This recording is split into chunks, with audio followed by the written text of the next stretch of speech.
let's talk about some tips you can give someone who's on a 9-to-5 that's looking to kind of like, do their thing as an entrepreneur or corporatepreneur, as you would say. What are some core tips that they must follow in order to even consider being a corporatepreneur? The first thing is, I'm going to tell everybody, don't beat yourself up for having a 9-to-5 or working a job. Okay, so it's a lot of hype, like entrepreneur. They make it look sexy. They make everything look glamorous.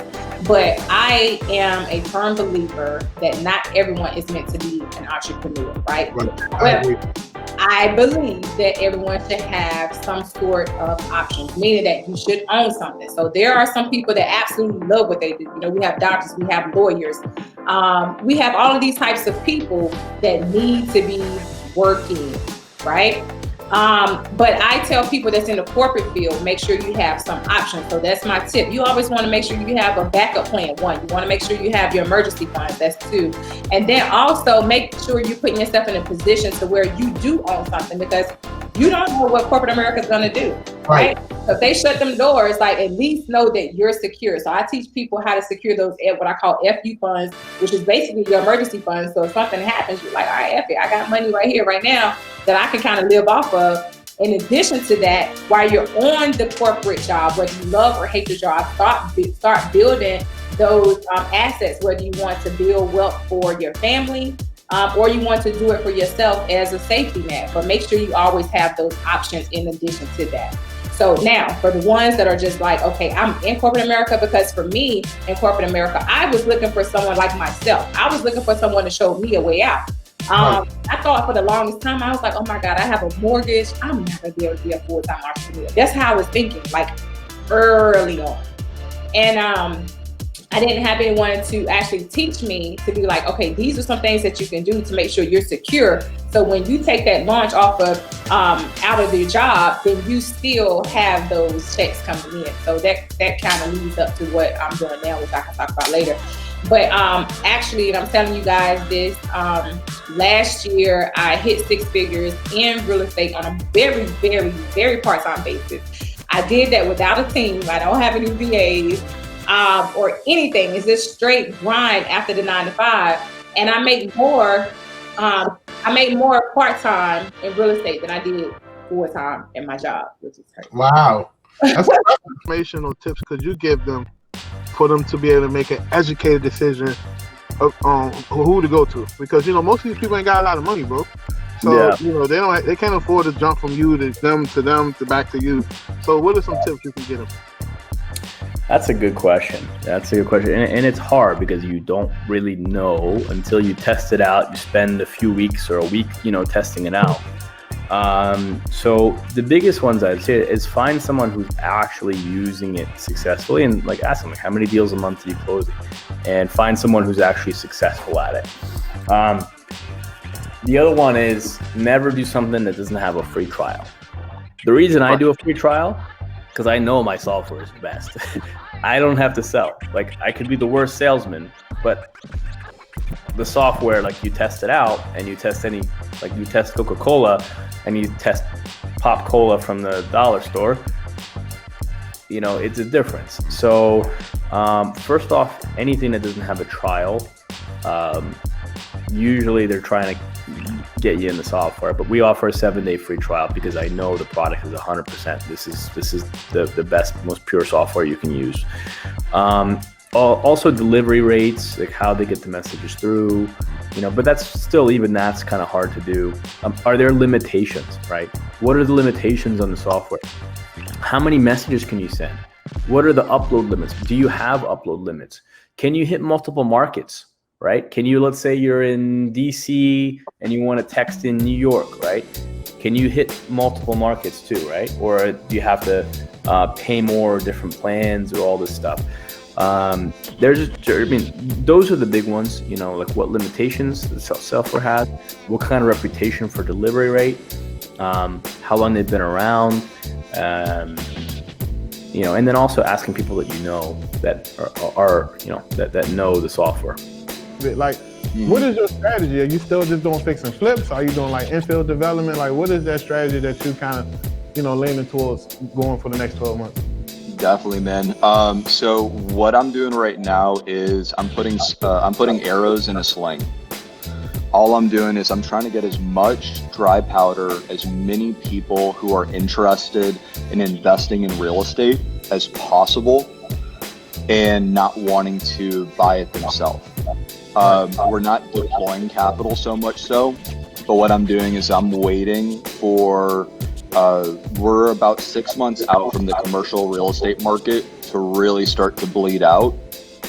It's bleeding now, but within about 6 months, about by the end of this year, is when a lot of the foreclosures, when a lot of the announcements of people who tenants have disappeared on them. So my strategy right now is we're buying apartment buildings and cash flow. So passive income's a big strategy for me. And then I'm raising, not raising capital. So there's a difference between actually taking the capital and then putting investors on the sideline. So I'm not deploying a bunch of capital right now, but I'm stacking up as much capital on the sidelines as possible. So when that right deal comes up, I can make that play. So these not like funds, SEC rich like funds. These like JV type partnerships where you're getting commitments. So it's called syndications. Okay. Mm-hmm. Oh, so you actually is going syndication. Okay. Mm-hmm. Cool. Yep. Yeah, it's funny. So one of my first funds, I'd spent $30,000 last year on putting a real estate fund together because I thought it was so cool, right? I thought it was so cool. You know, you get your PPM, you get the OMs together, you get all these, 55 pages of the Bible, right? That's what they call it when you put a fund together. And I remember I had a partner of mine, and we laid out all the paperwork on the floor. And we're like, man, we're gonna blow the doors off this thing, and we're gonna buy every single piece of property and raise all this money. And I realized that there's so much regulation within a fund, and most people are pretty turned off when it comes to talking. Like your everyday accredited investor is going to be so turned off when talking to a fund, because most funds you have to hold for 2 to 3 years, and even some 5 to 10. But we did our fund for 2 to 3. I started sending out deals to investors for funding, and they just sent back to me. They're like, yo, why can't we just partner on this? Like, why can't I just come in and you make me a 20, 30% partner on a couple of deals? And it's funny, we created a fund and we didn't even use the fund for the majority of the stuff. We ended up using the same people where they're like, yo, capital moves so much quicker. So we just created an LLC, you bring the investor into it and you go do the deal. And then you split the pot at the end of the day. So actually give me some feedback how it was to be an entrepreneur before the internet. Now everybody got Instagram, Facebook, everybody's winning. But how was it, before the internet, when you had to actually bootstrap it and get it how you live before the internet? It really wasn't anything extraordinary, because where it really starts, again, it starts with your goal setting and determining what you want to do. So as far as like where I am now with understanding creative finance and Airbnb, fix and flip, commercial, I can name 20 different strategies here that I have actually touched. But back then, the only strategy I really knew was just buy and hold and rent, So that's essentially just what I was doing. Actually, I was doing flipping. So I was renovating properties and then I was holding them. And that was taught to me by my grandmother. I give all kudos to her. She was a grown. At what point did you start mixing that sauce? Like, okay, I'm a realtor, but I'm an investor. And how did you make which one more priority? I think I kind of used my judgment based on what I felt was a good deal for both the seller and myself. If the seller had a home nobody wanted, I would ask myself why. And if that why didn't bother me, I would make the investment myself. I'm helping them and I'm helping myself build my investment portfolio. For me, I feel like I make decisions based on what's best for both parties, not just best for me or not just best for them. Right. And I use that as judgment as to whether I want to turn and put my investor hat on or keep my realtor hat on. Moment. And I remember you upset in my lap. Yeah. Guys, listen. Cried in my lap. You haven't been in a relationship until you cried in your spouse's arms. I don't care how strong you are. I don't care who you think you are. It's going to come a point in time in your life where you're going to be so emotional that you have no other choice but to console in the person you love. Yes. Right? And I remember being down, actually it was 58,000, to be honest with you. And I remember like how am I going to get myself out of this hole? But like, nothing saved, guys. We had absolutely nothing saved. Everything that was coming in was literally going out the door. Literally. And I just asked God for strength. And I would say, you know what? This is my fault. This is on me. You did. And that's why you were fix upset. This. Give me 30 days. What happened in 30 days? Every single day, you was dropping off a couple grand to me. Every single day. I mean, you was selling all of those cars, baby. You was getting rid of them bad boys. You was getting rid of them bad boys. And every day you would bring me money, and every day we would be like, okay, we're a step closer, baby. We're a step closer. Let's keep it going. Let's keep it going. And we ended up crawling out of it, but that was the best teacher. The best teacher, because you, after that, you were on this saving bench. I mean, we was on. What would you think the turning point was? You went to All In last year? Or? Oh, it was like a month ago, actually. Okay, so what was the turning point for you in 2020, you think? I think the biggest turn point was about, being around successful people like yourself, being around mastermind events like the one you're going to throw. I mean, like the more events that you can be around, the more successful people that you can be around, that's what you should be investing your money on. A lot of people are afraid to invest money on themselves. They're like, man, you're charging money to do that. And like people will rather go buy a car, pay interest rate, and when they're done paying the car is not gonna give them anything. Right. Whereas you're gonna provide a lot of value that can literally make you millions of money. Right. So I think that was one of the biggest mindset switch. Because I was kind of like that too. Because I mean I come from the medium class people, the rat race. What they really show us. Like invest in cars, buy a house, but nothing about yourself. They don't really tell you invest in yourself, And I feel like it has to do with the psychologically mind of say, like when you invest in yourself, it's like you're betting on yourself, So like any course that you will buy is like good, because you're buying it for yourself, Right. In a nutshell, walk me through this product you built. Like, right. How would I use it if I never invested in stocks, crypto, day trade. I don't know shit about it. Right. How would I benefit from it?